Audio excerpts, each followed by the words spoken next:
Ndabasuhuje inshuti bakunzi ba The Bridge Magazine, tugiye kubagezaho ubuhamya bw'umubyeyi wanduye Covid afite umwana wonsa ariko agakira atanduje uwo mwana kandi akaba yarakomeje kumwonsa.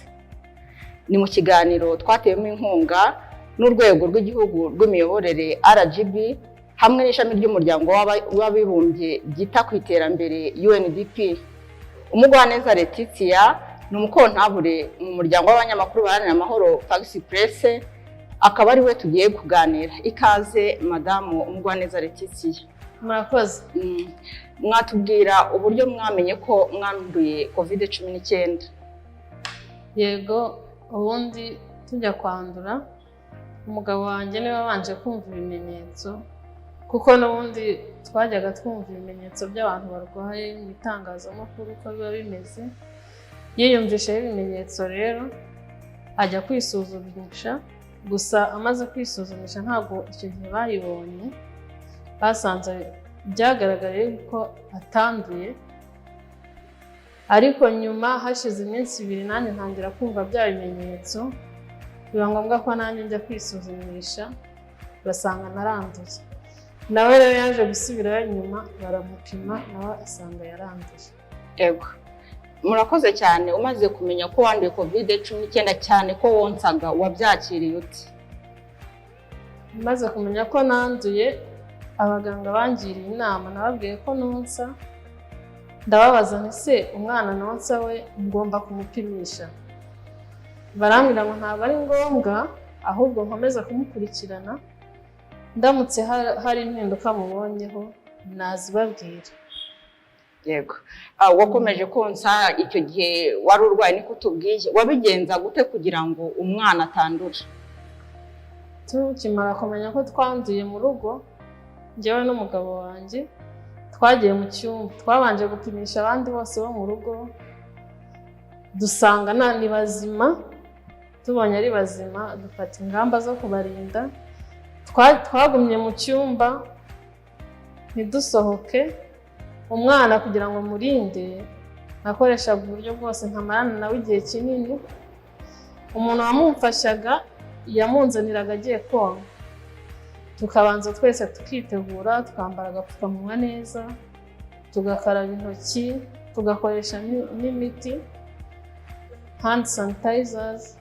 Noneho nkafata umwana nkamwonsa nambaye agapfukamunwa neza, yamara konka umuntu wamumfashaga nyine akongera akamusubirana akamufata.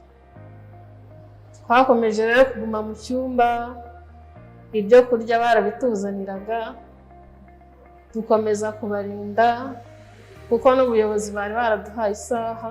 Twarayambaye, iminsi twagombaga kumara n'isaha irashira. Tukiri mu cyumba nyine twasohokaga, twakomeje gufata imiti kwa muganga baduhaye, ari nako kandi inzego zose baduhamagara, harimo RBC, harimo inzego z'ubuyobozi mu murenge, buri munsi baraguhamagara bakakubaza uko umeze, kugira ngo bumve ko utigeze uremba. Gusa ntabwo twarembye cyane, twakomeje gufata imiti. Nuko iminsi yagombaga gushira turi mu nzu ishize, twongeye kujya gukoresha ibizamini, tuza gusanga turi bazima, virusi yarashize mu mubiri.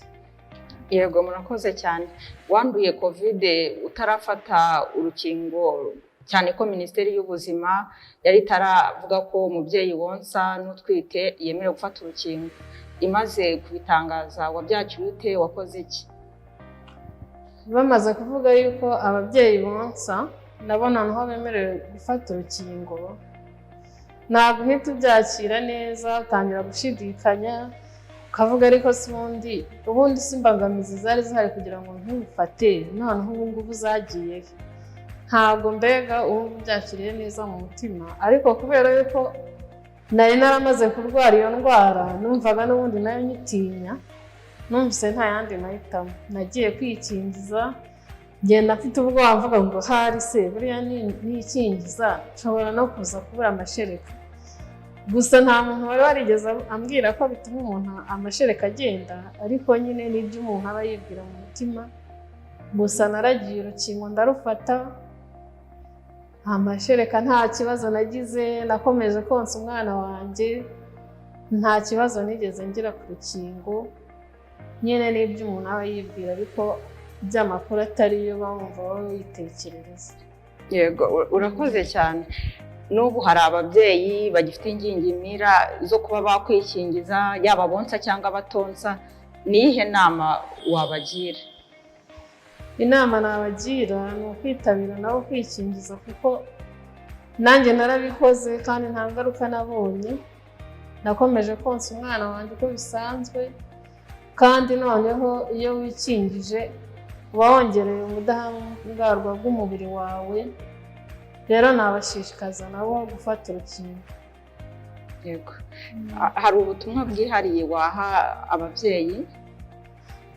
Ababyeyi ubutumwa bwihariye nabaha ni uko bakomeza kwirinda, bagakomeza bagakurikiza ingamba, harimo kwambara agapfukamunwa, harimo gukaraba intoki neza, kuko burya ababyeyi bafite inshingano yo kurinda n'umuryango wabo. Ababyeyi bashishikaza abo mu rugo bakomeze bakurikiza ingamba. Yego, murakoze cyane Umugwaneza Letitia ku mwanya wanyu mwaduhaye kugira ngo mutange ubuhamya bw'uko mwanduye COVID-19 kandi mwonsa kandi mugakomeza konsa ndetse ntiwanduze n'umwana. Ndagushimiye cyane. Yego, namwe murakoze. Namwe abadukurikiye ndabashimira, bifuriza ubuzima buzira COVID. Dukomeze twubahirize ingamba zo kwirinda COVID kandi tujya gufata inkingo.